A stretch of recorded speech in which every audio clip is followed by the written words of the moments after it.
and answer program. Please go ahead with your call. Yes, thank God for E-Bible. I have a question. Can you read Deuteronomy 24, 1 through 4? Yes, Deuteronomy 24, beginning in verse 1, says, "When a man hath taken a wife, and married her, and it come to pass that she find no favor in his eyes, because he has found some uncleanness in her, then let him write her a bill of divorcement, and give it in her hand, and send her out of his house. And when she is departed out of his house, she may go and be another man's wife. And if the latter husband hate her, and write her a bill of divorcement, and giveth it in her hand, and sendeth her out of his house, or if the latter husband die, which took her to be his wife, her former husband, which sent her away, may not take her again to be his wife, after that she is defiled. For that is abomination before Jehovah, and thou shalt not cause the land to sin, which Jehovah thy God giveth thee for an inheritance." Okay, I have a little trouble understanding these verses because it seems like there's a contradiction compared to the verses over in Matthew 19. First of all, when it says in verse 2, "And when she is departed out of his house, she may go and be another man's wife." I thought the understanding was that once you divorce, you cannot be another man's wife. Well, yeah. And then it also, No, go ahead. Go ahead, please. oh, and also the word fornication over in the New Testament, I believe it is totally related also to uncleanliness. Could you help me develop these verses? Because in the New Testament, once you divorce, you're unqualified to marry another unless your husband dies. Well, yeah, it's a good question, and the answer is that for a time in the Old Testament, God placed a law on the book, or in the book, the Bible, as the Bible is a law book, permitting divorce for very specific circumstances. And the reason that he did so was in order to give God the legal means to divorce national Israel.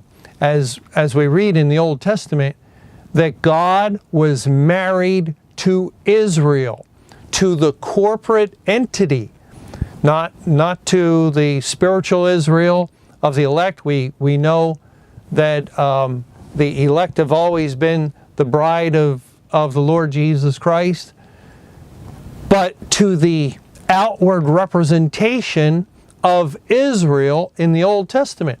God, for his own purposes, and I don't know what all the purposes or reasons for God to have done this were, but one of them would have certainly been in order to set a trap and a snare for a great many people that would look at Deuteronomy 24 and they would look at the awkward wording of Matthew 19, and they would come to a conclusion, well, it's okay to divorce under certain circumstances. Now, that is a true statement for a window of time in the Old Testament concerning this law that God placed on the books.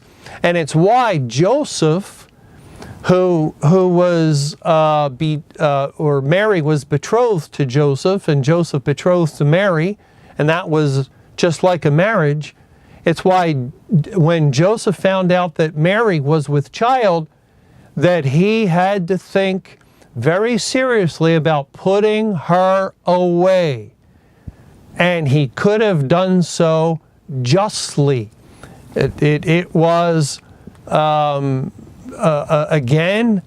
a law of God that at that time had not yet been rescinded. What we read in Matthew 19 is that the Lord Jesus is rescinding the law. And that's because he will soon go to the cross. And once he goes to the cross, the veil of the temple was rent in twain, like a division from the holy and unholy. It is God serving the divorce papers, as it were, to Israel. You are no longer my bride. There's no more relationship between the God of the Bible and Israel. It is a final separation. It is a putting asunder, dividing asunder, and that's what a divorce is. And it was done legally. God is under his own law, according to Psalm 138. He's magnified his word above all his name, and he is in submission to the law. So he couldn't just divorce Israel with the law in place that there's not to be divorce. So he had to institute a law so that he could follow the law and obey the law and rightly divorce Israel. And then once that happened, that was the purpose for this law in Deuteronomy, to allow God to divorce from national Israel. Then Jesus declares in Matthew 19, in response to the Pharisees' question, and they're bringing up Deuteronomy 24. It says in verse 3, the Pharisees also came unto him, tempting him, and saying unto him, is it lawful for a man to put away his wife for every cause? And he answered and said unto them, have ye not read that he which made them at the beginning made them male and female, and said, for this cause shall a man leave father and mother, and shall cleave to his wife, and they twain shall be one flesh. That is, Christ is saying there's not to be divorce. God made the marriage, male and female.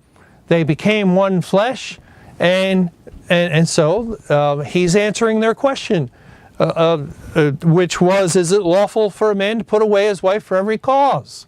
And Jesus is saying, no. Look at the original creation. But then they come back in verse, I didn't finish reading verse 6, that Jesus said, wherefore they are no more twain, but one flesh. What therefore God has joined together, let not man put asunder. There is the definitive answer. There is not to be divorce. Well, then they come back in verse 7. They say unto him, why did Moses then command to give a writing of divorcement and to put her away? Well, and this goes into Deuteronomy 24 and what we were just discussing.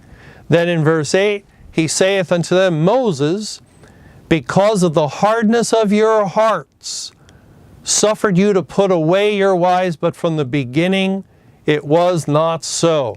That is, for the hardness of the hearts of Israel in that spiritual marriage with God, they were constantly unfaithful.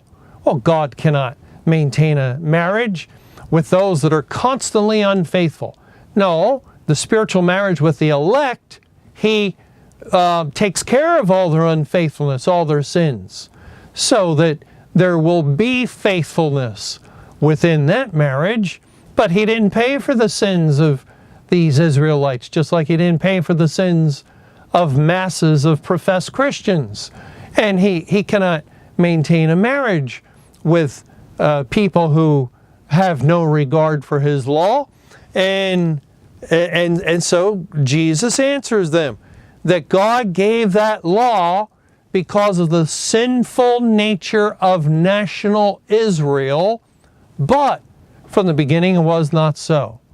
It was to be no divorce whatsoever. Then in verse 9, and I say unto you, whosoever shall put away his wife. And now Lord Jesus is going to clarify the law that had been this way in the beginning for a short window during the time of Israel. There was an allowance of divorce in order for God to utilize the law to put away Israel. But now this will be the law for the rest of time and into eternity. And I say unto you, whosoever shall put away his wife, except it be for fornication, that exception clause with the church, which the churches make such a big deal out of, and it's in the Westminster Confession. That's one of the high places in Reformed theology, that they have this exception clause, and it's a false doctrine because they failed to understand that Christ is saying except for fornication, because he's already answered them above when they said, is it lawful for a man to put away his wife for every cause? And he answered them, what God joined together, let not man put asunder. And they were referring to that verse in Deuteronomy. So now, I've already addressed the matter of fornication. And he says, whosoever shall put away his wife except for fornication, and shall marry another, committeth adultery, and whoso marrieth her which is put away doth commit adultery. It is adultery. We have many professed Christians that recognize, well, I'm married, and if I got involved with another woman, that would be adultery. They understand that. They fail to understand that I was married before, or this woman I'm interested in was married before and divorced, and now we've met because the law of the land in practically every government in the world, I just say practically because there might be some exception somewhere that I'm not familiar with, but the law of man permits remarriage. And of course, many people confuse the law of man with the law of God as though they're the same, and they're not. And the church permits remarriage. And of course, the law of the church is not the same as the law of God in the Bible. And so they feel emboldened. They feel confident. Well, the world has no problem with it. The outward external church that I'm associated with has no problem with it. Therefore, I have no problem with it, and certainly God will have no problem with it also. Well, they're wrong there. God's law is supreme. God's law, the Bible, is the law. And so people, yes, can marry someone who's been divorced and be very accepted by the world, very accepted by the church, very accepted by everyone practically, but not by God. Not by God. God does not accept that this is a faithful marriage in any way. God sees it as adulterous.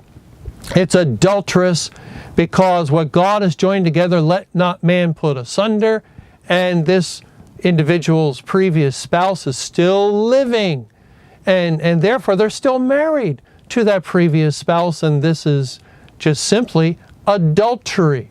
Now, God, once someone's entered into that marriage, that's another matter, and then God, of course, recognizes the second, the third, the fourth, the fifth marriage as a legitimate marriage, but it doesn't change the fact that it is adulterous.